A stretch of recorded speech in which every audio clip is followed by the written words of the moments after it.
ආයිබෝවන්. අද මම ඔයාලගේ අවධානය යොමු කරන්න බලාපොරොත්තු වෙන කාරණා දෙකක් තියෙනවා. එකක් තමයි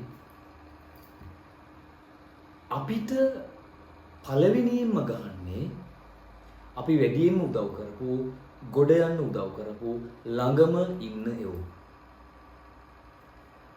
දෙවැනි කාරණේ තමයි අපි මිනිස්සුන්ට මොනතරම් උදව් කරා, අපි මොනතරම් හොඳ දේවල් කරා මිනිස්සු අන්තිමට අල්ලගන්නේ අපෙන් සිද්ධ වෙච්ච අන්තිමටම සිද්ධ වෙච්ච වැරදි චූටිම හරි වැරද්ද තමයි මිනිස්සු අපිට ගහන්න අල්ලගන්නේ.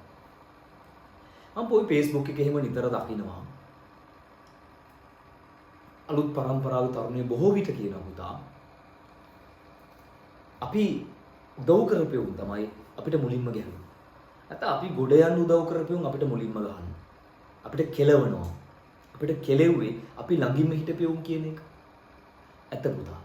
අද ඊයේ විතරක් නෙවෙයි. එදා ඉඳලා ඉතිහාසයේ පටන් ගත්ත දවසේ ඉඳලා ඕක තමයි වුනේ.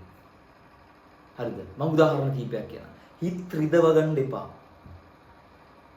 කුවේනිය තමන්ගේ නෑයෝ ඔක්කොම මරලා. හරිද පුතා? ඉගෙන ගත්ත ඉස්කෝලේ ගිය හැමෝම දන්නවනේ. කුවේනිය තමන්ගේ නෑයෝ ඔක්කොම එක තැනකට එකතු කරලා මරලා විජය රජකම දුන්නා. අන්තිම විජය මොකද කරේ? රජකම තහවුරු කරගත්තට පස්සේ කුවේනිය දොට්ට දාලා මදුරාපුරේ කුමාරිකාවක් ගෙනත් විවාහ කරගත්තා. තමන්ට ගොඩ යන්න උදව් කරපු එකාට තමයි ඉස්සරලම් ගන්නේ. තව උදාහරණයක් කියන්න. ටිකිරි කුමාරයා නැත්නම් පළවෙනි රාජසිංහ රජතුමා. පළවෙනි රාජසිංහ රජතුමාට උඩරට අල්ලා ගන්න උදව් කරන්නේ වීරසුන්දර බණ්ඩාර. හරි පෘතුගීසීන් යටතේ කුණප්පු බණ්ඩාර කුසුමාසර දේවිය රජ වෙලා හිටපු උඩරට රාජධානිය අල්ලගන්න පළවෙනි රාජසිංහ රජතුමාට පෘතුගීසීන් පරාජය කරපු දස්ස යුදසෙන්පතියෙක් වන පළවෙනි රාජසිංහ දැන් ටිකිරි කුමාරයාට මයදුනගේ පුතාට උඩරට අල්ලගන්න උදව් කරන්නේ වීරසුන්දර බණ්ඩාර. හැබැයි උඩරට අල්ලගත්තු පළවෙනි රාජසිංහ රජතුමා ඉස්සරලම මොකද කරන්නේ? තමන්ට උඩරට අල්ලා ගන්න උදව් කරපු වීරසුන්දර බණ්ඩාරව බොරු වලක දාලා මරන්න. පුතා තමන්ට ගොඩ යන්න උදව් කරපු එකට තමයි ඉස්සරලම ගහන්නේ. ඒක අදත් එහෙමයි එදත් එහෙමයි. හරි කන්නසාමි කුමාරයා.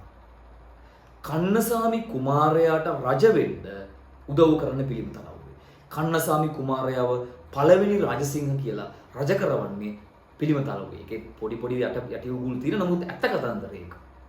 අන්තිමේදී පළවෙනි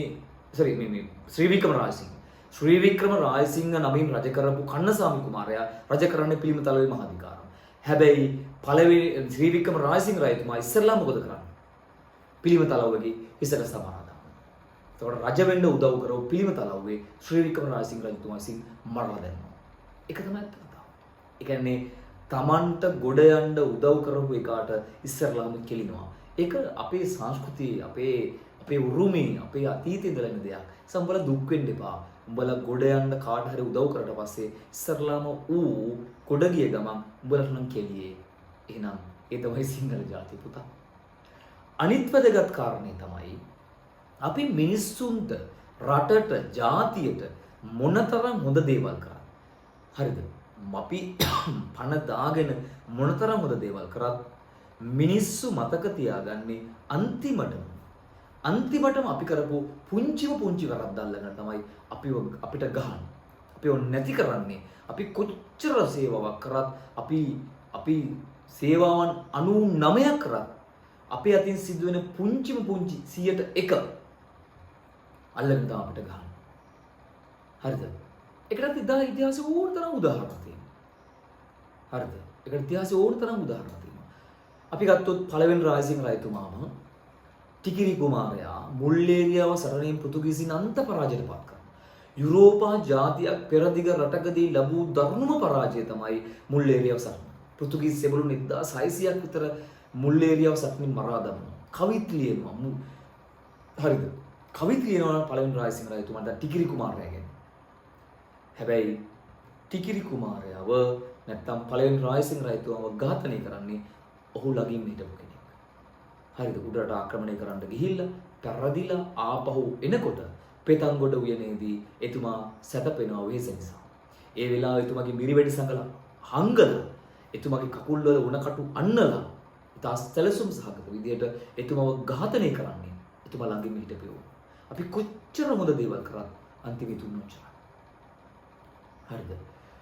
අපි ශ්‍රී වික්‍රම රාජසිංහ රජතුමා කොච්චර වැරදි කිව්වත් එතුමා මහනුවර දළදා මාලිගාවේ පත්තිරිප්පුව හදලා බෝගම්බරව හදලා නගරය අලංකාර කරලා නගරය ඇතුලේ මත්පැන් පානය කිරීම තහනම් කරලා හරක් මස් කන එක තහනම් කරලා බුද්ධ ධර්මයට මහා සේවාවක් කළ රජතුමා. හැබැයි ශ්‍රී වික්‍රම රාජසිංහ රජතුමාව පොන්දට පයින් ගහලා බිම දාලා ඇදගෙන ගිහිල්ලා ඉංග්‍රීසියට බාර දුන්නික. ඉංග්‍රීසි බාර දුන්නේ ඔහු ළඟින්ම හිටපු අපේ මිනික් තමයි පුතා. කොච්චර සේවාවක් කළා අන්තිමේච්චරයි. මෑතම ඉතිහාසයේ අනගාരിക ධර්මපාලතුමා අමද්ද පිළිවෙලට නායකත්වයේ දීලා රාබොන්නා උගුඩුවෙක් රාබොන්නා වසලේ කියලා බේබදුකමේ මිනිස්සු නිදහස් කරගෙන මෙරට බෞද්ධ අධ්‍යාපනය දියුණු කරන්න බෞද්ධ පාසල් දියුණු කරන්න කැපවීමෙන් වැඩ කරපු අනගාരിക ධර්මපාලතුමාට විරුද්ධව ලංකාව පුරාම කැලෑපත්තරයි. අන්තිමේ එතුමා ඒ ගැන කලකිරුණා. ඇයි මෙච්චර තම ජීවිතේ වැඩිම කාලයක් ශ්‍රී ලංකාවේ මිනිස්සු වෙනුවෙන් කැප කරපු අනගාരിക ධර්මපාලතුමාට කැලෑපත්තර ගියා. ඒ වෙලාවේ පුතා එතුමා දැඩිසේ කලකිරලා ඉන්දියාවට ගිහිල්ලා සිරි දේවමිත්තණන් පැවිදි වෙනවා. එතුමා ඒ ගැන සිතලම මානසිකව වැටෙනවා. එතුමා එතුමා මරණකොට නැත්නම් එතුමා අපවත් වෙනකොට එතුමාගේ අන්තිම කැමැති පත්‍රය ලියනවා. මොකද පුතා ලියන්නේ?